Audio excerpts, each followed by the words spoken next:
Peringatan, stop judi online. Jangan mau dibodohin judi online ya, karena jika kamu main, yang menang akan selalu bandar, dan yang kalah adalah kamu.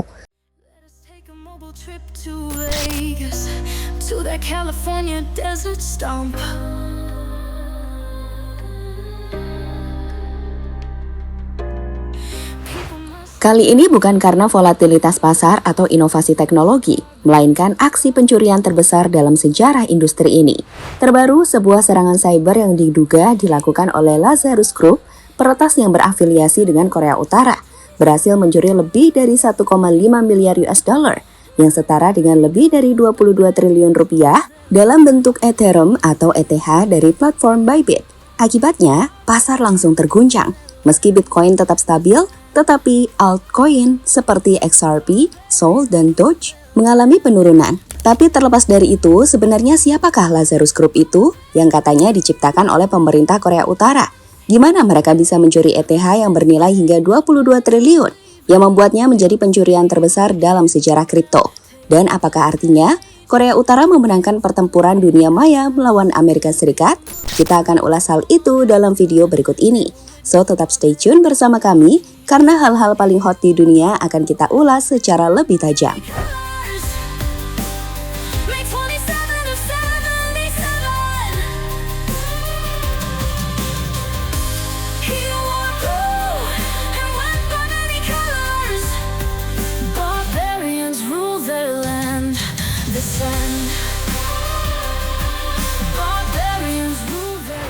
Korea Utara jadi sorotan dunia. Saat baru-baru ini, berbagai media di dunia menyoroti pencurian terbesar dalam sejarah kripto. Sebagai info, pada 21 Februari yang lalu, Bybit yang merupakan salah satu bursa kripto terbesar di dunia, mengalami insiden peretasan yang berhasil mencuri sekitar 401.000 Ethereum atau ETH, yang setara dengan 1,5 miliar US dollar pada saat itu, atau sekitar lebih dari 22 triliun rupiah. Serangan ini terjadi saat Bybit melakukan transfer rutin dari dompet dingin atau cold wallet, multi-signature Ethereum ke dompet hangat, warm wallet. Peretas menggunakan teknik canggih dengan memanipulasi antarmuka penandatanganan transaksi. Mereka menampilkan alamat yang benar pada antarmuka, namun mengubah logika kontrak pintar di baliknya, sehingga memungkinkan transfer aset ke alamat yang tidak dikenal tanpa terdeteksi. Saat itu, sebanyak 1,46 miliar US dollar dalam bentuk ETH mulai mengalir keluar dari platform tanpa transaksi yang jelas terkait pengguna. Setelah berhasil mengakses dompet Bybit, peretas mulai mengonversi aset curian dengan teknik tumbler attack, di mana dana dibagi dan disebar dengan membagi 10.000 ETH ke 39 alamat berbeda. Lalu 10.000 ETH lagi ke 9 alamat lainnya untuk mengaburkan jejak. Dan tentu saja ini membuat Bybit mengalami kerugian besar. Dengan efek dominonya, membuat banyak altcoin mengalami penurunan harga bersamaan, meski Bitcoin masih tetap aman. What happened is the signing message was not to changing the address or the destination or the amount of the specific transfer that we approved.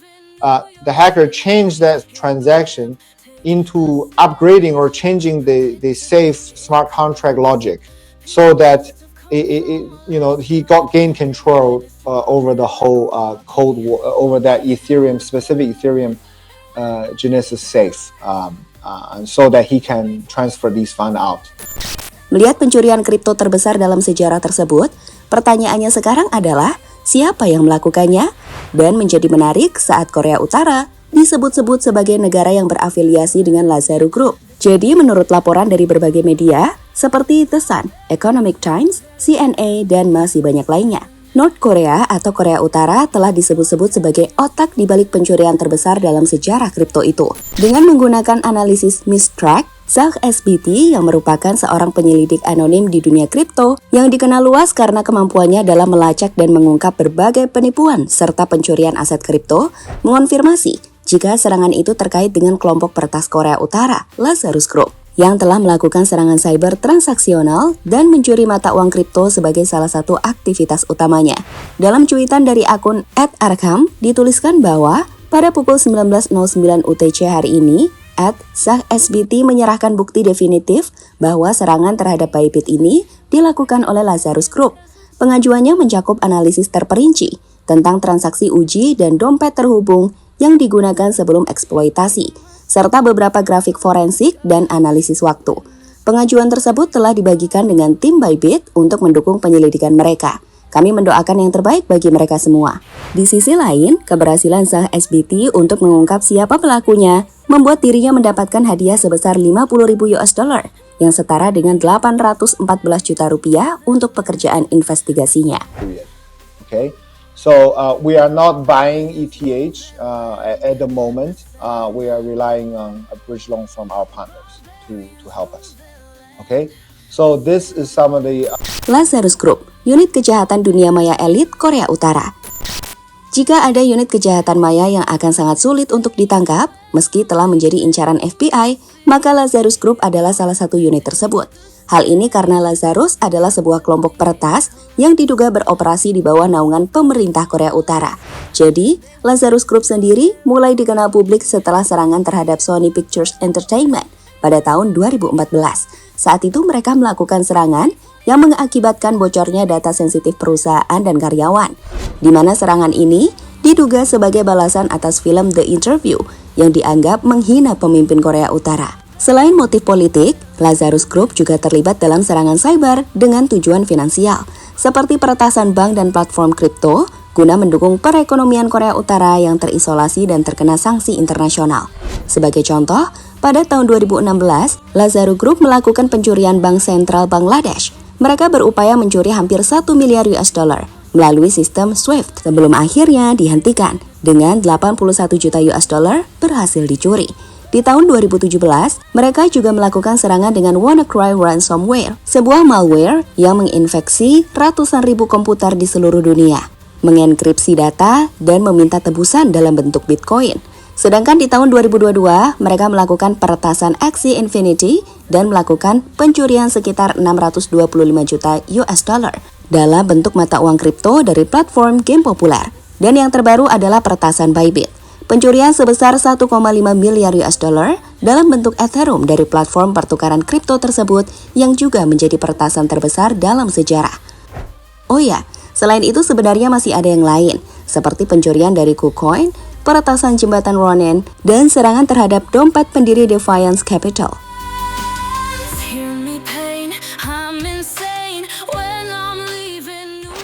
Bagaimana Korea Utara menghasilkan peretas kelas dunia yang kalahkan Amerika? Melihat track record dari Lazarus Group dengan keahlian yang luar biasa dalam perang digital, pertanyaannya adalah, gimana Korea Utara bisa memiliki begitu banyak peretas handal? Jadi ceritanya, di medan perang konvensional, Korea Utara jelas kalah dari aliansi militer Amerika Serikat Korea Selatan. Namun di dunia cyber, mereka memiliki keuntungan strategis besar saat pemerintah Korea Utara telah mengembangkan pasukan peretas sejak tahun 1980-an melalui program yang disebut Perang Rahasia. Jadi, pelatihan dimulai sejak muda, di mana Korea Utara melatih peretasnya di Universitas Mirim, yang sekarang jadi Universitas Otomasi, sekolah teknik elit di negara tersebut. Di sana para siswa berbakat direkrut sejak usia 17 tahun dan menjalani pelatihan selama 9 tahun penuh. Mereka diajarkan berbagai bahasa pemrograman, sistem operasi, dan teknik hacking dengan kurikulum super ketat.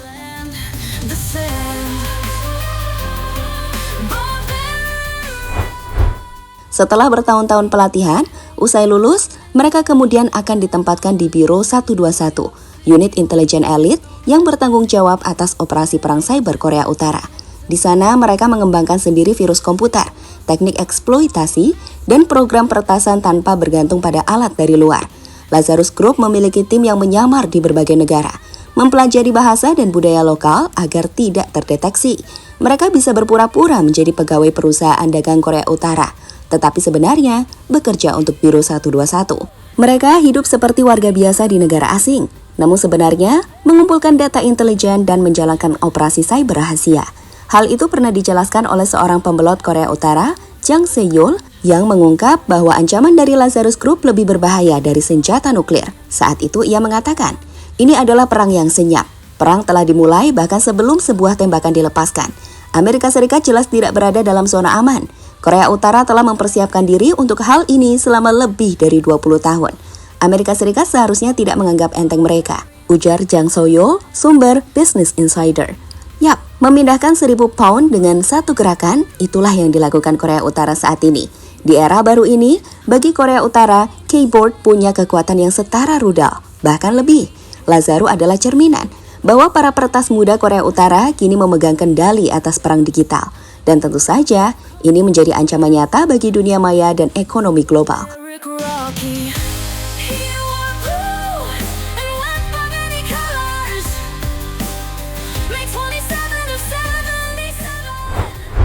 Kembali ke Bybit. Setelah mengalami kerugian, Bybit langsung menjanjikan bahwa semua aset pelanggan memiliki cadangan 1:1 dan platform dapat menanggung kerugian tersebut. Penarikan dana pengguna tidak akan terpengaruh. Tapi di sisi lain, pencurian ini sekali lagi menyoroti tantangan keamanan barat yang dihadapi industri mata uang kripto. Dengan pesatnya perkembangan industri kripto, kelompok peretas, terutama peretas tingkat negara seperti Lazarus Group, terus meningkatkan metode serangan mereka. Insiden ini telah membunyikan alarm untuk bursa mata uang kripto bahwa platform perlu lebih memperkuat perlindungan keamanan dan mengadopsi mekanisme pertahanan yang lebih canggih.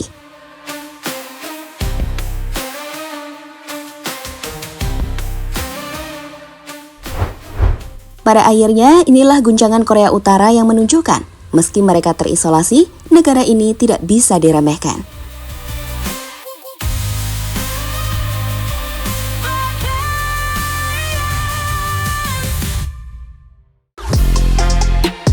Halo, izin iklan sebentar ya guys. Jadikan ruangmu bernuansa timnas. Temukan beragam poster dinding, sepak bola dan timnas dengan desain menawan, kualitas premium dan harga yang tidak akan menguras kantong. Segera klik link Shopee di deskripsi video ini dan dukung timnas dengan sepenuh hati. Mulai dari dinding rumahmu.